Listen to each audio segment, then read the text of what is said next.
And I want to start by asking you a quick question.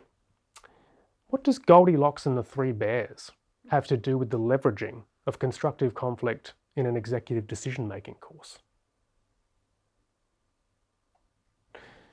That's a little bit out there, so I'll repeat it. What does Goldilocks and the Three Bears have to do with the leveraging of constructive conflict in an executive decision-making course? What's the relationship between the fairy tale, Goldilocks and the Three Bears, or the story, and conflict, if we're seeking to reframe how we think about conflict within our organisations? It was a long time ago that I remember that fairy tale. I might not have facts correct, but is it because there was a conflict that Goldilocks went in there and ate all the food and slept on the beds and did stuff, and that went against the owners, or the three bears who live there. So it's like, you've invaded my privacy. So it's about how that was resolved, because I think it ended up okay in the end with Goldilocks and the Three Bears. I'm really struggling here. Well done for having a go. Oh, absolutely. and late in the program as well.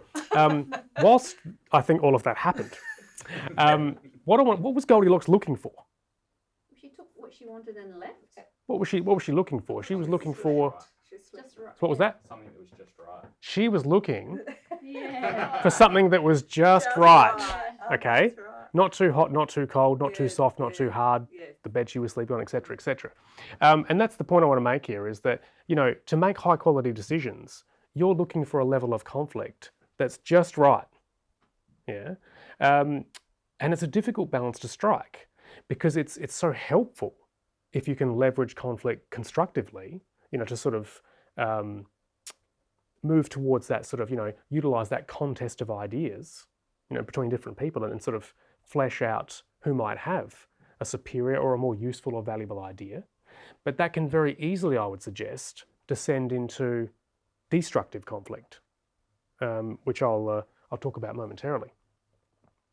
I've said, indeed, within an organisation, a degree of collaborative, manageable conflict is often conducive to decision quality, even though, as I said, I think conflict to a certain extent gets a bit of a bad rap, along with confrontation, even though both of those things are necessary at times in order to move forward effectively.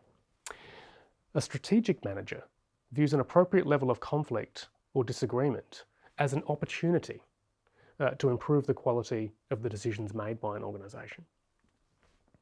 I've said this is because an appropriate level of conflict can be used to develop superior strategies for tackling complex problems by, first of all, revealing assumptions. So if we're having conflict, if we're utilising constructive conflict, I would suggest that that very process can throw up ideas and so forth that weren't necessarily being made explicit, things that we might have assumed to be true or not be true. I want to suggest that an appropriate level of conflict can help us to surface new and potentially valuable ideas. That process of going back and forth, again constructively, and I'll talk about that in a moment, can be incredibly helpful to really sort of flesh things out and get better performance and ideas from your staff. And to bring us back to one of the very central themes of this course throughout the day, to counterbalance individual and organisational biases.